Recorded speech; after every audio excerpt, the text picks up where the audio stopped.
बिस्मिल्लाहिर्रहमानिर्रहीम। ओके बेटा, स्टार्ट करते हैं। तो आज का बेटा जो हमारा टॉपिक होगा that is related to material. और इस चैप्टर के अंदर जो हम बेसिकली जो हमारा मेन टॉपिक होगा जो हम डिस्कस करेंगे for numerical point of view वो होगा इन्वेंट्री मैनेजमेंट क्या होता है। अगर आप लोगों को याद हो तो इन्वेंट्री के बारे में हम पहले भी थोड़ा सा डिस्कस कर चुके हैं लास्ट क्लासेस के अंदर, शुरू की क्लासेस के अंदर। तो मैंने आपसे पूछा था इन्वेंट्री और स्टॉक में क्या फर्क होता है, ये चीजें हम पहले डिस्कस कर चुके थे। जी जी जी बेटा, कोई क्वेश्चन पूछना है?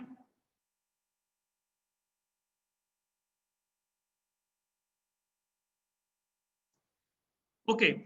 मटेरियल बेटा क्या होता है? बेसिकली मटेरियल वो चीज है जो हम यूज करते हैं अपनी प्रोडक्शन के लिए।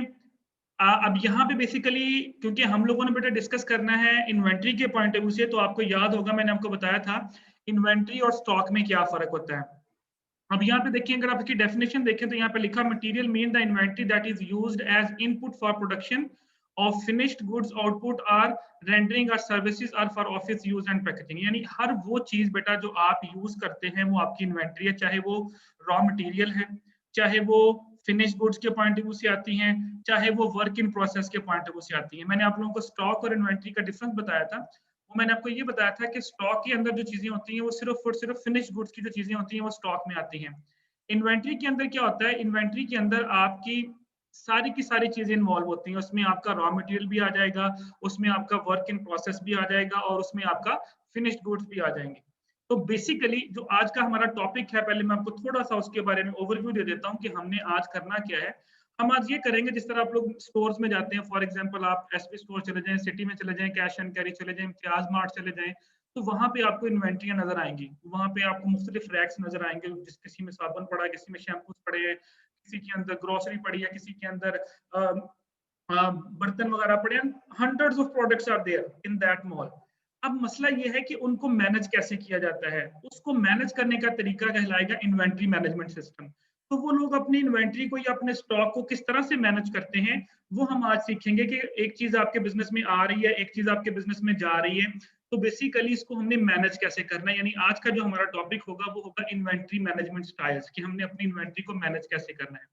अच्छा, यहाँ पे उसने बोला जी कैटेगरीज में देखिए, इन्वेंट्री की कैटेगरीज में दो चीजें आ रही हैं, एक मटेरियल आ रहा है, एक आपके पास सप्लाईज आ रही हैं। मटेरियल मैंने पहले बता चुका हूँ, डायरेक्ट मटेरियल क्या होता है, इनडायरेक्ट मटेरियल क्या होता है, ये हम पहले डिस्कस कर चुके हैं।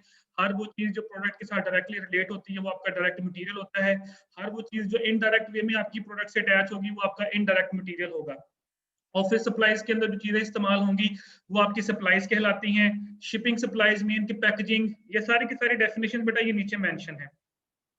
ये हम पहले पढ़ चुके हैं, डायरेक्ट मटेरियल क्या होता है, इनडायरेक्ट मटेरियल क्या होता है।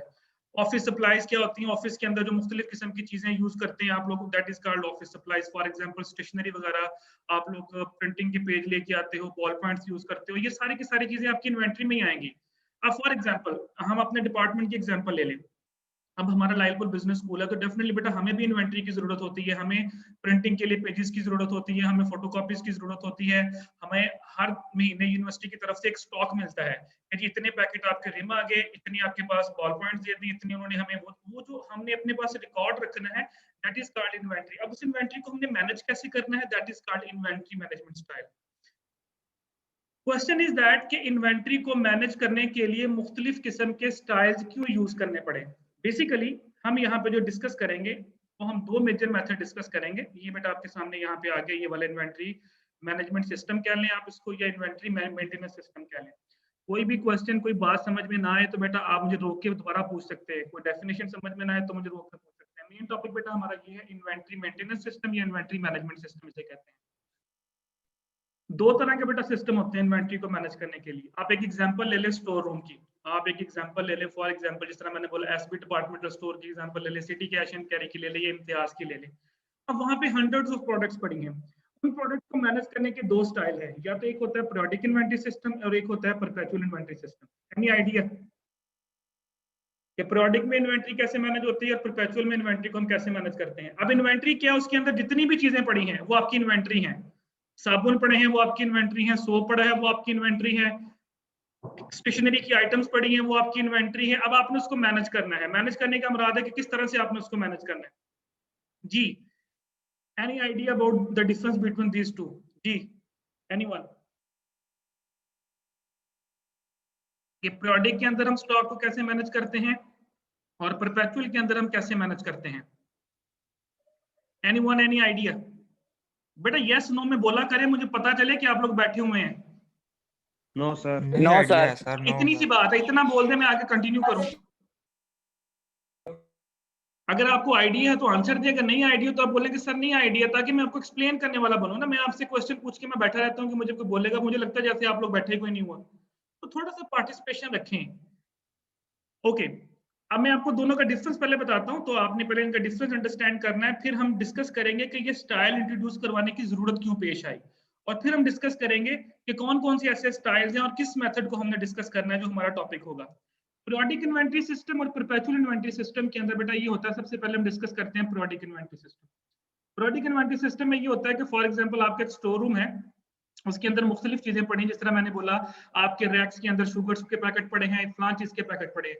पीरियोडिक इन्वेंटरी सिस्टम में हम क्या करते हैं, हम एक स्पेसिफिक टाइम पीरियड फिक्स कर लेते हैं कि यार इस टाइम के ऊपर मैंने अपने स्टोर रूम का विजिट करना है, और जो जो चीजें खत्म हो चुकी हैं उसकी मैंने लिस्ट बनानी है, और उसके बाद मैंने उसका ऑर्डर प्लेस कर देना है।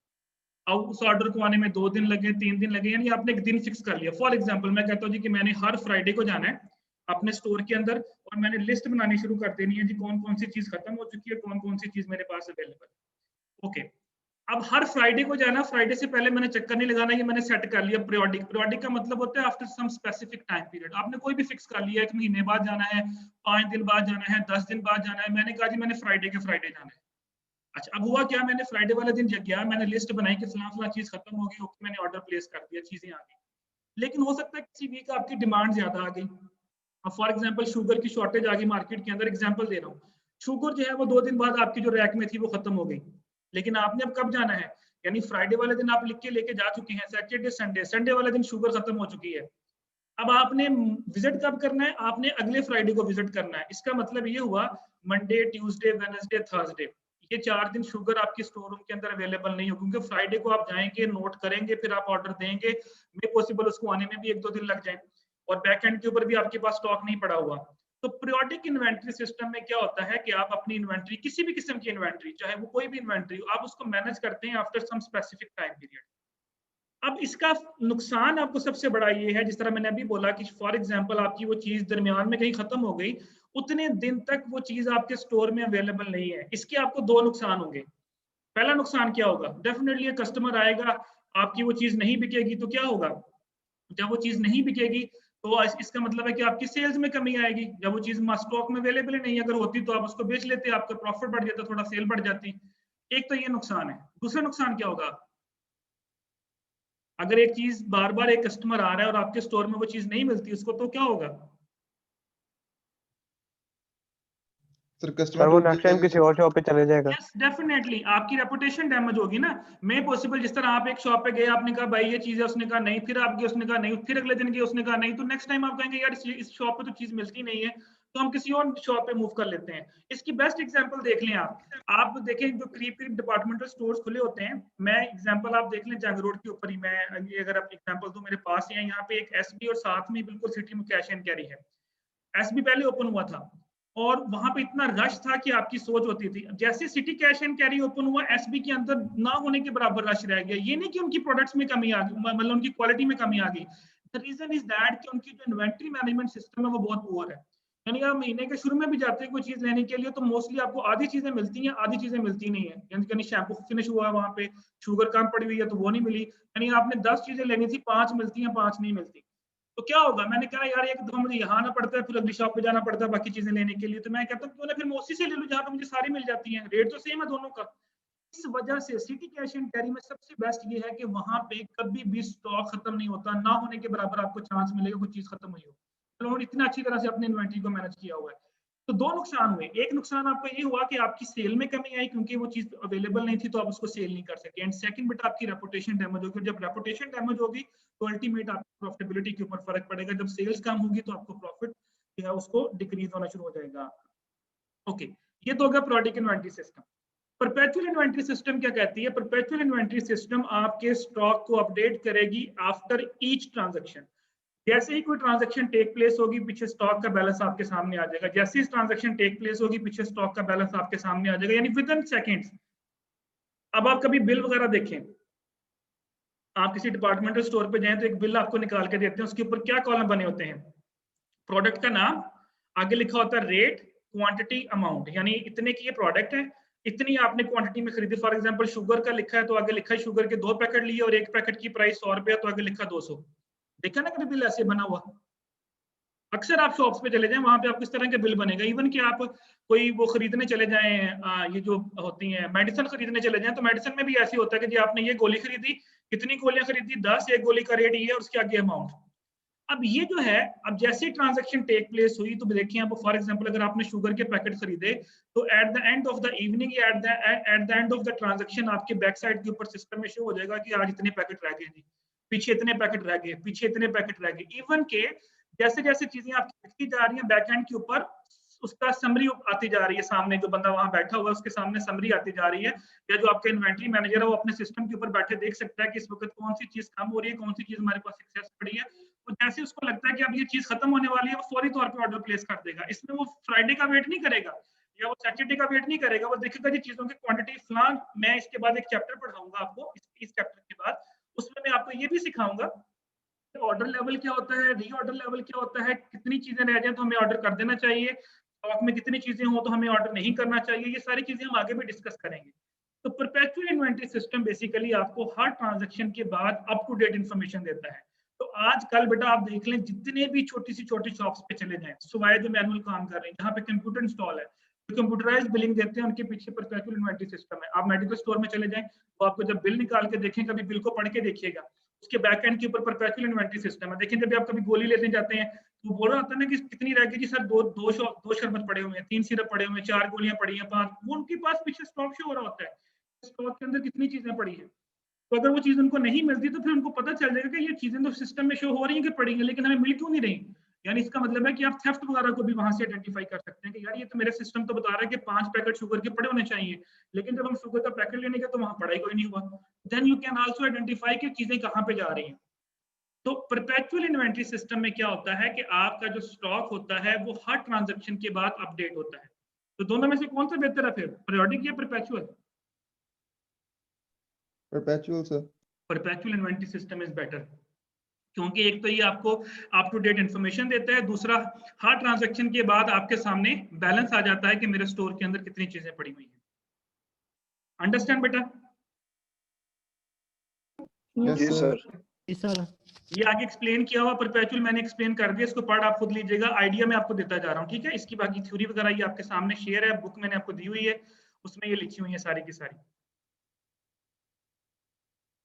ओके जी, अब ये है बेटा हमारा इन्वेंट्री कॉस्टिंग मेथड, जो हमारा मेन टास्क है जो हमने आज करना है, that is FIFO method, LIFO method and weighted average method. अच्छा, इन्वेंट्री कॉस्टिंग मेथड क्या है बेटा, अब ये पहले समझ लें कि हम लोगों ने यहाँ पे ये देखना कि हमने कॉस्टिंग करनी है, और वो कॉस्टिंग हम कैसे करेंगे। वो जो पीछे मैंने आप लोगों को इन्वेंट्री मैनेजमेंट स्टाइल बता दिए, पीरियोडिक क्या होता है, परपेचुअल क्या होता है, उसको भी हम आगे डिटेल में डिस्कस करेंगे। वहां पे मैं आपको order level, reorder level भी सिखाऊंगा। अच्छा, अब ये जो 3 मेथड है, first in first out, last in first out and weighted average method, basically इसको बोलते हैं इन्वेंट्री कॉस्टिंग मेथड। ये होते क्या है, पहले मैं आपको थोड़ा सा इसके बारे में आइडिया देता हूं, देन फिर हम देखेंगे कि इसमें हम करते कैसे, कॉस्टिंग कैसे करते हैं, देन फिर इसकी मैं न्यूमेरिकल करवाऊंगा। ओके, फॉर एग्जांपल बेटा आपकी एक टेक्सटाइल मिल है, अब जरा आपने सुनना है, जो मैं आपको सामने एग्जांपल दूंगा उसके बाद फिर मैं इसको एक्सप्लेन करूंगा। हमारा टॉपिक है इन्वेंट्री कॉस्टिंग मेथड्स। ओके जी, फॉर एग्जांपल आपकी एक टेक्सटाइल मिल है और टेक्सटाइल मिल के लिए आप खरीद रहे हैं कॉटन। अच्छा जी, अब आप एक कॉटन खरीद रहे हैं, कॉटन को आप ले लेके पीछे स्टोर कर रहे हैं स्टोर रूम के अंदर। फॉर एग्जांपल मैं कहता हूँ जी कि 1 टन, मैं यहाँ पे अब टन का ले रहा हूँ, 1 टन कॉटन आपने खरीदी, फॉर एग्जांपल मैं कहता हूँ जी कि 2500 रुपए में, आज का रेट है 2500 रुपए पर टन। आपने क्या किया, आपने कोई 10-12 पैकेट जो है वो खरीद लिए, ऑर्डर दिया और आपके स्टोर रूम में आके सेव हो गए। एक हफ्ते बाद आपने फिर कहा जी मुझे एक, अब वो स्टोर रूम के अंदर सेव है, फिर आपने कुछ दिनों बाद कॉटन खरीदी, उस दिन रेट हो गया 2700 रुपए कॉटन का, तो आपने कहा चलो ठीक है यार, मैंने 2700 रुपए के हिसाब से, मैं यहाँ पे सिर्फ अभी एग्जांपल ले रहा हूँ एक्सप्लेन करने के लिए, ठीक है। चले मैं कहता हूँ जी यहाँ पे आपने खरीदे 10 पैकेट्स, मैं यहाँ पे लिख भी देता हूँ ताकि आपको समझने में आसानी हो। ओके, अगले दिन मैंने कहा जी चलो कुछ पैकेट्स और खरीद लेते हैं। मैंने उस दिन चले 8 पैकेट्स मैंने मजीद मंगवा लिए, ये भी मैंने स्टोर रूम के अंदर सेव कर दिए, जहाँ पे मेरा गोदाम है मैंने वहां रख दिए। कुछ दिनों बाद मैंने मजीद कहा जी कि अभी हम कॉटन और खरीद लेते हैं। उस दिन रेट हो गया, फॉर एग्जांपल मार्केट में रेट गिर गया 2000 था उस दिन रेट, तो मैंने 2000 रुपए के हिसाब से फॉर एग्जांपल करें कि मैंने 20 पैकेट्स और खरीद लिए एंड सो ऑन। क्योंकि चीजें आपके स्टोर रूम के अंदर आ रही है, ये रॉ मटेरियल है जो आपने यूज करना है कपड़ा बनाने के लिए। कॉटन तो आपको जरूरत पड़नी है और ये आप उसको लेके स्टोर कर रहे हैं। अब वो जो स्टोर रूम के अंदर आपके पास कॉटन पड़ी है, उसमें जो पैकेट पड़े हैं वो तो एक ही जगह पड़े हैं, लेकिन उसमें से कुछ पैकेट ऐसे हैं जो आपने 2500 रुपए में खरीदे हैं, कुछ पैकेट्स ऐसे हैं जो आपने 250 में खरीदे हैं, कुछ पैकेट्स ऐसे हैं जो आपने 2000 रुपए में खरीदे हैं। अब प्रॉब्लम ये आया, ये डिपार्टमेंट 1 समझ लें आपका, ये क्या है आपका डिपार्टमेंट 1 है, यानी डिपार्टमेंट 1 मीन कि जहां पे आपने अपनी वो की हुई है स्टोर रूम बनाया हुआ। अच्छा, अब डिपार्टमेंट 1 से डिपार्टमेंट 2 में इसका धागा बनने जाना है, ठीक हो गया। अब वहां पे जब जहां पे ये धागा बनने जाना है सेकंड डिपार्टमेंट में, उन्होंने कहा जी कि ऐसा करें कि हमें 6 पैकेट्स भेज दें कॉटन के, हमें 6 पैकेट्स सेंड करें, हमने इसका धागा बनाना है। अब ओके, आप तो गोदाम में जाएंगे, गोदाम में से 6 पैकेट उसको उठाएंगे और अगले डिपार्टमेंट में शिफ्ट कर देंगे। अब प्रॉब्लम ये आ गया कि जब आपने खाते में लिखना है, तो डिपार्टमेंट 1 वाले ने अपने खाते में लिखना है कि यार 6 पैकेट डिपार्टमेंट 2 को चले गए। अब प्रॉब्लम है कि वो रेट कौन सा लगाएं। अब 3 रेट है पड़े हुए हमारे पास, एक 2500 रुपए के हिसाब से 6 पैकेट डालूं, या मैं 2700 रुपए के हिसाब से 6 पैकेट डालूं, या मैं 2000 रुपए के हिसाब से 6 पैकेट डालूं। This is called costing problem. अब यहाँ पे कॉस्टिंग प्रॉब्लम आ गई कि मैं कॉस्ट कौन सी डालूं, क्योंकि पैकेट तो एक ही जगह पड़े हैं, सारे सेम पैकेट हैं, लेकिन वो पैकेट कुछ महंगे खरीदे हुए हैं, कुछ पैकेट सस्ते। उन पे मैंने कौन सा निशानी लगाई हुई है कि ये मैंने 500 में खरीदा था, ये मैंने 1000 में। वो एक पूरा स्टोर रूम भरा हुआ है मेरा, लेकिन उसमें मुख्तलिफ है। सर आपने शुगर स्टोर की हुई है, तो कुछ शुगर आपने 100 रुपए किलो के हिसाब से स्टोर कर ली, कुछ 80 रुपए के हिसाब से, पड़ी तो सारी शुगर ही है। अब प्रॉब्लम ये है कि जब आपने सेकंड डिपार्टमेंट में सेंड करना है ये, तो अब आप कहते हैं कि यार मैं रेट कौन सा लगाऊं। अब this problem is called costing problem. अब इस कॉस्टिंग प्रॉब्लम को रिमूव करने के लिए वो 3 मेथड बताए गए, which is called FIFO, first in first out, second method था LIFO, last in first out, और थर्ड मेथड था वेटेड एवरेज। अब मेरे पास ये रेट है, अब मेरे पास ये मैंने तो तीनों के रेट बोले। फर्स्ट इन फर्स्ट आउट ये कहता है कि जब तक ये पहले रेट वाले पैकेट खत्म नहीं होते, आप पहला रेट लगाओ। अब पहले रेट के हिसाब से ये तो लिखा था ना कि 10 पैकेट मंगवाए थे, तो फॉर एग्जांपल मैं क्या करूंगा, पहले जो 10 पैकेट जाएंगे उनको मैं कौन सा रेट लगाऊंगा, 2500 रुपए। ये है फर्स्ट इन फर्स्ट आउट, यानी जो पहले आया वो पहले बाहर जाएगा। अच्छा, जब ये खत्म हो जाएंगे उसके बाद फिर जब मैं दोबारा सेकंड डिपार्टमेंट को भेजूंगा, तो फिर मैं उनको कौन सा रेट लगाऊंगा, 2700 रुपए लगाऊंगा। फिर जब 2700 वाले भी खत्म हो जाएंगे तो फिर मैं 2000 वाला लगाऊंगा। This is called costing problem को रिजॉल्व करने के लिए फाइफो मेथड जो ये कहता है कि पहले वो रेट लगाओ जो पहले रेट पे खरीदे थे। अब फॉर एग्जांपल 6 पैकेट चले गए, इन 6 पैकेट्स को मैं रेट लगाऊंगा 2500। हाँ, उसके बाद उसने फॉर एग्जांपल आपसे 10 पैकेट और मांग लिए। अब होगा क्या कि इसमें 4 पैकेट ऐसे हैं जो कि 2500 रुपए के हिसाब से पड़े हुए हैं, और बाकी के जो 6 पैकेट है वो अगला रेट लगेगा उनको। अगला रेट कौन सा है, 2700। यानी फर्स्ट इन फर्स्ट आउट ये कहता है कि जो चीज पहली प्राइस पे खरीदी है पहले वो प्राइस लगाओ, जब उसकी चीजें खत्म हो जाए फिर सेकंड प्राइस लगाओ, जब उसकी खत्म हो जाए, यानी ऊपर से नीचे की तरफ आना है, विच इज कॉल्ड फाइफो मेथड। कैसे आना है ये मैं सिखाता हूं अभी आपको, अभी सिर्फ आपने अंडरस्टैंड करना मैं क्या बता रहा हूँ। इसको सॉल्व कैसे करना है हम न्यूमेरिकल करेंगे अभी। पहले यहां तक समझ आ गई बेटा कॉस्टिंग मेथड क्या है, आपको प्रॉब्लम क्या आई। कॉस्टिंग प्रॉब्लम ये आई कि हमारे स्टोर रूम के अंदर पैकेट्स पड़े हैं, अब हमें ये प्रॉब्लम आ रही है कि इसको हम रेट कौन सा लगाएं। तो फाइफो मेथड ये कहता है ऊपर से नीचे की तरफ रेट शुरू करो। अब लाइफो इसका उलट हो गया। लाइफो मेथड ये कहता है कि सबसे पहले जो लास्ट वाला रेट आपके पास पहले वो निकालो। इसका मतलब ये हुआ कि मैं नीचे से शुरू करूंगा, तो पहले मैं 2000 लगाऊंगा रेट यहाँ पे, ये देखिए यहाँ पे मैं 2000 लगाऊंगा रेट। फिर जब तक ये 20 पैकेट खत्म नहीं हो जाते 2000 के हिसाब से, उसके बाद फिर मैं 2700 वाला शुरू करूंगा, फिर उसके बाद मैं 2500 वाला शुरू करूंगा। यानी फाइफो मेथड में ऊपर से नीचे की तरफ चलना है, लाइफो मेथड में नीचे से ऊपर की तरफ चलना है। वेटेड एवरेज कहता है जी कि ना ऊपर से रेट लो ना नीचे से रेट लो, बल्कि तीनों का क्या ले लो, एवरेज रेट ले लो। यानी हम 2500 जमा 2700 जमा 2000 करेंगे, डिवाइड बाय 3 करेंगे, तो हमारे पास एक एवरेज रेट आ जाएगा। उस रेट के ऊपर सारे के सारे यूनिट जो है वो आप इशू करते जाओ। कैसे करेंगे वो मैं आपको भी बताता हूं, पहले यहां तक की problem, if you want to ask any question. FIFO method ने क्या कहा कि रेट ऊपर से नीचे की तरफ लगाना है, यानी जो पहले रेट आया पहले वो बाहर जाएगा। लाइफो ने कहा कि जो सबसे लास्ट में रेट आया वो सबसे पहले जाएगा, यानी लास्ट इन फर्स्ट आउट। जो लास्ट में इन हुआ था वो पहले बाहर जाएगा। फाइफो क्या था, फर्स्ट इन फर्स्ट आउट, जो पहले आया था वही पहले जाएगा। और वेटेड एवरेज कहता है कि ना पहले वाला ना आखिरी वाला, तीनों रेट्स का क्या ले लो आप, एवरेज रेट ले लो, और उसके मुताबिक जो है वो चीजें अगले डिपार्टमेंट्स में शिफ्ट करो। जी बेटा, यहाँ तक की problem? If you want to ask any question, any one of you. No sir. Clear है? No sir. तो इनको सॉल्व कैसे करना है, अब हम इसके कुछ छोटा सा क्वेश्चन लेंगे और उस क्वेश्चन को फिर आपके सामने मैं यहाँ पे एक क्वेश्चन सॉल्व किया हुआ ओपन करूंगा, फिर बताऊंगा कि आपने फाइफो मेथड से कैसे डाटा पुट करना है, लाइफो मेथड से कैसे डाटा पुट करना है, और वेटेड एवरेज से कैसे डाटा पुट करना है। तो ये कॉस्टिंग प्रॉब्लम मैंने बता दी कि कॉस्टिंग प्रॉब्लम क्या कैसे आई, और इसको रिमूव करने के लिए 3 मेथड है। ये देखिए, फर्स्ट मेथड है फाइफो, सेकंड मेथड है लाइफो, और थर्ड मेथड है वेटेड एवरेज।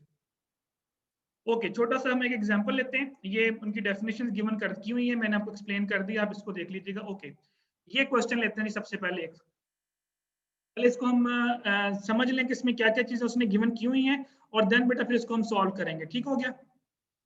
क्वेश्चन नंबर 2 से स्टार्ट करते हैं। हमने परपेचुअल सिस्टम को डिस्कस किया, पीरियोडिक को हम बाद में करेंगे, क्योंकि परपेचुअल सिस्टम मैंने बोला कि वो सिस्टम है जो आपको अप टू डेट इंफॉर्मेशन देगा। ओके, उसने बोला पहले क्वेश्चन को अंडरस्टैंड करना है, उसके बाद फिर मैं क्वेश्चन में क्या क्या चीजें आपसे पूछी जा सकती हैं, क्वेश्चन आपको किस तरह से आ सकता है, किस तरह से आपको क्वेश्चन में कंफ्यूज किया जा सकता है, वो सारी चीजें मैं आपको यहीं पे क्लियर करूंगा, देन फिर हम क्वेश्चन स्टार्ट करेंगे। उसने बोला 100 units of material costing 8 per unit were store in जनवरी 1 2006, यानी स्टोर के अंदर जनवरी 1 2006 में 8 रुपए के हिसाब से 100 यूनिट पड़ा हुआ पहले से, यानी ये ओपनिंग आपका ओपनिंग स्टॉक कह लें। ये दिया भी जा सकता है क्वेश्चन में, ये नहीं भी दिया जा सकता है, it's up to the question. तो जनवरी 1 को यानी महीने के शुरू में आपके पास 100 यूनिट पड़ा हुआ स्टोर रूम के अंदर, और वो आपने खरीदा है 8 रुपए के हिसाब से। अच्छा, उसके बाद क्या हुआ? उसके बाद पूरे महीने के अंदर ये ट्रांजैक्शन आई। जनवरी 1 को आपने रिसीव किए 100 यूनिट और उनका रेट था 8.50 रुपए। जिस तरह मैंने अभी वो पैकेट खरीदे थे कॉटन के, ये आपने 100 यूनिट खरीदा 8.5 रुपए के हिसाब से, और जनवरी 5 को आपने इशू कर दिए, उसमें से कितने यूनिट? 100 यूनिट इशू कर दिए। याद रखिएगा, इशू के साथ उसने यहाँ पे रेट गिवन नहीं किया हुआ। व्हाई? इशू का मतलब है कि आपने अगले डिपार्टमेंट भेज दिए 100 यूनिट, और याद रखिएगा इशू के साथ कभी भी रेट गिवन नहीं होगा क्वेश्चन में। अगर कभी क्वेश्चन में इशू के साथ रेट गिवन कर दिया गया तो वो कंफ्यूज करने के लिए होगा, उस रेट को आपने इस्तेमाल नहीं करना, क्योंकि इशू वाला रेट हमने लगाना है। अगर वो फाइफो मेथड कहेगा तो हम फाइफो वाला रेट लगाएंगे, अगर वो लाइफो मेथड कहेगा तो हम लाइफो वाला रेट लगाएंगे, अगर वो हमें वेटेड एवरेज मेथड कहेगा तो हम वेटेड एवरेज वाला रेट लगाएंगे। यानी जो इशू के साथ रेट आएगा वो हम खुद लगाएंगे। कैसे लगाएंगे वो मैं आपको भी सिखाता हूँ। तो ये बात ध्यान में रख लें कि मैं दोबारा बोल रहा हूँ, ये बात बेटा अपने ध्यान में रख लें कि इशू के साथ कभी भी क्वेश्चन में अगर रेट गिवन है तो आपने उसको इस्तेमाल नहीं करना। अच्छा, अब दोबारा जनवरी 8 को आपने कुछ मजीद चीजें खरीदी, 200 यूनिट खरीदा, देखिए खरीदने के साथ रेट आ रहा है, वो आएगा क्योंकि आप मुख्तलिफ रेट पे चीजें खरीद रहे हैं, वो आप लिखते जाएंगे मैंने इस रेट पे खरीदा। लेकिन जैसे ही इशू की बात आएगी उस पर रेट नहीं लगाना, वो रेट हम खुद लगाएंगे अपनी मेथड के हिसाब से। जनवरी 15 को आपने फिर चीजें खरीदी, 100 यूनिट खरीदे और 9.25 के हिसाब से खरीदे। फिर जनवरी 25 को आपने 220 यूनिट इशू किए, फिर जनवरी 31 को आपने 80 यूनिट इशू किए। ओके, ये उसने क्वेश्चन दे दिया। नीचे देखिए उसने रिक्वायरमेंट क्या पूछी, prepare material ledger card based on the above information using the following method. उसने बोला कि लेजर कार्ड बनाना है हमने, जिस तरह हम इसको बनाना है, और किस किस मेथड से? फाइफो मेथड से, लाइफो मेथड से और वेटेड एवरेज मेथड से। जी बेटा, पहले बताएं क्वेश्चन समझ आ गया? कैसे बनाना है ये मैं अभी आपको सिखाता हूं। इसमें उसने क्या किया कि हमने कुछ यूनिट खरीदे हैं और कुछ यूनिट हमने इशू किए हैं। अब उसने कहा जी कि इनकी आप एक स्टेटमेंट बनाएं by using LIFO method, by using FIFO method and by using weighted average method. तो सबसे पहले बेटा हम डिस्कस करेंगे फाइफो मेथड से।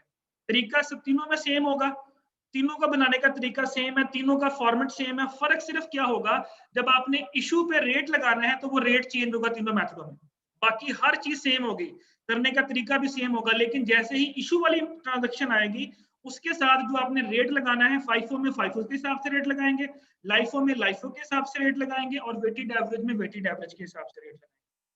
ओके, सबसे पहले हम फाइफो को डिस्कस कर लेते हैं। बेटा ये मटेरियल कार्ड है, इसका फॉर्मेट पहले आपने समझ लेना है।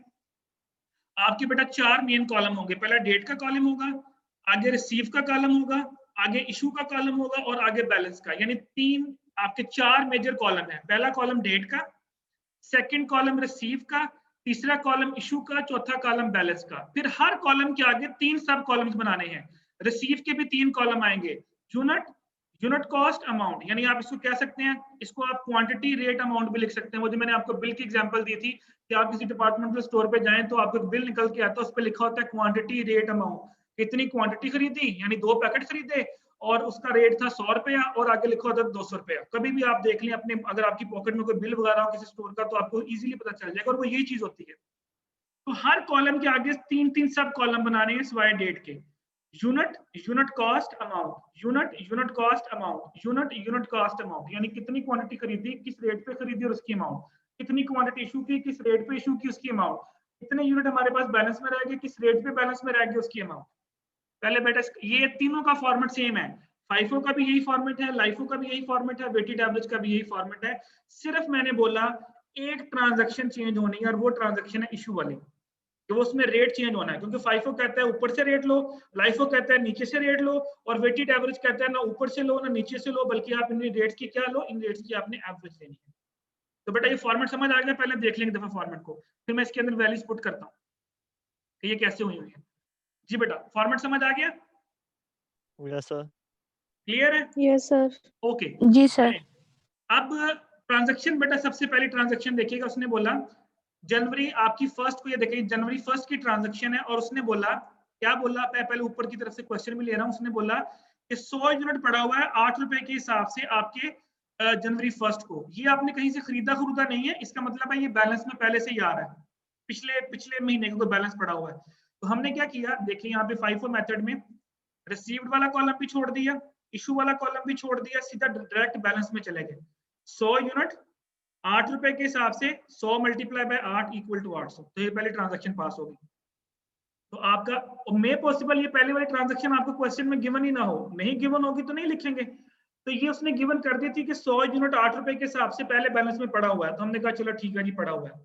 अच्छा सेकंड ट्रांजैक्शन देखिए, अब जो रिसीव उसने की, उसने बोला जनवरी फर्स्ट को आपने रिसीव किया 100 यूनिट 8.50 के साथ। तो देखिए अब हमने जाना है जनवरी फर्स्ट में, ये देखिए जनवरी फर्स्ट को उसने खरीदा, रिसीव वाले कॉलम में आ जाना है।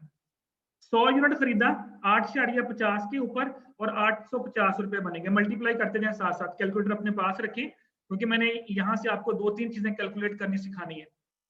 100 रुपए के हिसाब से 8.50 और ये 850 रुपए आ गए। अब आपने हर ट्रांजेक्शन के बाद जाके बैलेंस करना है। अच्छा जी, अब बैलेंस यहाँ पे देखिए कैसे हुआ, जो प्रीवियस बैलेंस है उसको आपने एज इट इज लिख देना है, previous balance as it is आएगा ऊपर, और उसके नीचे आपने ये 100 यूनिट जो मजीद खरीदा ये आपने इसके नीचे लिख दिया। हम देखिए अब बैलेंस में 2 चीजें आ रही हैं, एक ही ट्रांजैक्शन के बैलेंस के नीचे 2 चीजें आ रही हैं। अब इस ट्रांजैक्शन के बाद बैलेंस ये है 100 रुपया वो जो पीछे वाला था, और 100 यूनिट ये जो आपने अभी खरीदा। तो एज इट इज आपने उसको ऐसे लिख देना है, जो पीछे वाला बैलेंस है उसको आपने ऐसे लिखना ऊपर, और उसके बाद जो नया बैलेंस है उसको आपने नीचे लिख देना। जी बेटा समझ आ गई इस ट्रांजैक्शन की? यस। बैलेंस समझ आ गया बेटा? मैं बैलेंस पे इसलिए फोकस कर रहा हूं कि मैंने इसके ऊपर आपको जी, फाइफो लाइफो सर। मेथड करवाना है। ये 100 यूनिट जो ऊपर लिखा है ये जी, प्रीवियस सर, वाला था, समझ आ इसको गई। एज इट इज ले आना है, यहाँ पे एज इट इज आ गया। और ये जो नया खरीदा हमने, ये वाला जो नया आपके स्टोर में आया उसको मैंने नीचे लिख दिया यहाँ बैलेंस में कि इसके हिसाब से। अच्छा अब इसका मतलब है 100 यूनिट हमारे पास पड़ा है 8 रुपए के हिसाब से, और 100 यूनिट पड़ा है हमारे पास 8-8.5 रुपए के हिसाब से, ये हमारे पास इस वक्त बैलेंस शो हो रहा है। अच्छा अगली ट्रांजेक्शन में आ जाए, उसने बोला अगली ट्रांजेक्शन उसने बोला जनवरी 5 को आपने 100 यूनिट इशू कर दिया। कितने यूनिट इशू कर दिए? 100। अब ये बेटा हमारा मेन टास्क है मेथड के हिसाब से, इसमें रेट नहीं है। अब मैं डायरेक्ट गया इशू वाले कॉलम में, और इशू वाले कॉलम में जाके मैंने 100 लिख दिया। फाइफो मेथड ये कहता है कि बैलेंस के अंदर जो अमाउंट आ रही है आपने ऊपर से नीचे की तरफ इशू करना है। लाइफो मेथड ये कहता है कि बैलेंस में जो अमाउंट आ रही है आपने नीचे से ऊपर की तरफ जाना है।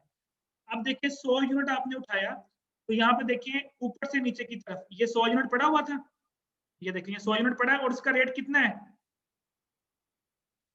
₹8। तो इसका मतलब है कि पहले हमने ऊपर से नीचे की तरफ इशू करना है। चले फॉर एग्जांपल अगर वो कहता है इशू किए 220 यूनिट, सॉरी 120 यूनिट इशू किए फॉर एग्जांपल, तो मैंने क्या करना था, 100 यूनिट मैंने ₹8 के हिसाब से उठाने थे और बाकी के जो 20 यूनिट थे वो मैंने नीचे से लेने थे, क्योंकि ऊपर वाला 100 खत्म हो चुका है। लेकिन उसने अब इशू ही 100 यूनिट करवाया, तो ये देखिए मैंने 100 यूनिट इशू किया। अब यहाँ पे बेटा ये जो रेट है ना, ये वाला रेट, ये आपने खुद लगाना है, क्वेश्चन में गिवन नहीं था। अब आपने कैसे रेट लगाना है, FIFO मेथड कहता है कि ऊपर से नीचे की तरफ आए। बेटा बैलेंस में दो चीजें पड़ी हैं, 100 यूनिट पड़ा है ₹8 के हिसाब से, 100 यूनिट पड़ा है 8.5 के हिसाब से। तो मैंने 8.5 वाला नहीं लिखना, मैंने 8 वाला, क्योंकि मैं ऊपर से नीचे की तरफ आ रहा हूँ। तो 8 के हिसाब से आपके पास ₹800 की चीजें चली गई। अब देखिए बैलेंस में क्या बचा, ये ऊपर वाला 100 खत्म हो गया, ऊपर वाला 100 खत्म हो गया। जी तला बेटा आप हैंड रेज कर रहे हैं, अब्दुल्ला तारा। जी अब्दुल्ला बेटा। सर ये जो सबसे पहले हमें जो हमारा बैलेंस पड़ा है वो लगेगा, या जो पहले हमें रिसीव हुआ है वो लगाएंगे हम? बेटा बैलेंस के अंदर जो चीजें पड़ी हैं सबसे ऊपर वो वाला लगना है। पहले अगर बैलेंस ना गिवन होता, अगर ये 100 यूनिट ना गिवन होते, तो फिर जो हमारे पास रिसीव्ड वाले थे यही 100 पड़े होने थे, फिर हमने ये लगा देने थे। अब जो चीज पहले पड़ी है इसका मतलब वो पहले की खरीदी हुई पड़ी है ना, जो ₹8 के हिसाब से पड़ी थी। आपने बैलेंस के ऊपर जाना, बैलेंस में जो सबसे ऊपर चीज पड़ी है वो रेट लगा देना, चाहे वो पहले के पड़े हैं चाहे वो आपने रिसीव किए हैं। अगर पहले वाले पड़े हैं तो पहले वाले पहले निकालेंगे, first in first out. First in first out का मतलब क्या, जो पहले पड़ा वो पहले जाएगा। अंडरस्टैंड? जी जी सर। हाँ, तो अब देखिए बैलेंस में दो चीजें पड़ी हैं, 100 यूनिट पड़ा है ₹8 के हिसाब से, 100 पड़ा है 8.5 के हिसाब से। तो FIFO मेथड कहता है आपने ऊपर से लेना है। तो मैंने ऊपर वाला 100 उठाया और मैंने बेच दिया। अब बैलेंस में क्या बचा, ये ऊपर वाला 100 खत्म हो गया। बैलेंस चेक कीजिएगा, सिर्फ ये नीचे वाला रह गया 100, 8 से 50 के साथ 850। अब मेरे स्टोर रूम के अंदर 100 यूनिट पड़ा है और उनका रेट है 8.5, 8 वाला मैंने इशू कर दिया। ये आ गया आपके पास बैलेंस में। अब देखिए हर ट्रांजैक्शन के बाद आपके पास अप टू डेट इन्फॉर्मेशन आ रही है। अब अप टू डेट इन्फॉर्मेशन ये है कि पिछली ट्रांजैक्शन में जो 200 यूनिट पड़ा था, इस ट्रांजैक्शन के बाद आपके स्टोर में सिर्फ 100 यूनिट रह गया है, बाकी 100 आप इशू कर चुके हैं। जी बेटा यहाँ तक कोई प्रॉब्लम, मैं इसलिए आहिस्ता आहिस्ता बोल रहा हूँ कि आप पहले यहाँ तक हर चीज को one by one step by step समझते जाएं। अगले मैथड आपने खुद ही कर लेने हैं, वो मैंने करवाने की मुझे जरूरत नहीं पड़ेगी, वो भी सेम इसी तरह करने हैं। अच्छा बेटा आपकी वीडियो एंड हो रही है, लेस देन 1 मिनट रहेंगे, दोबारा ज्वाइन करें इसी लिंक से, ठीक है? यहीं से स्टार्ट करते हैं, आपकी वीडियो एंड हो रही है, ज्वाइन करें मुझे बेटा दोबारा।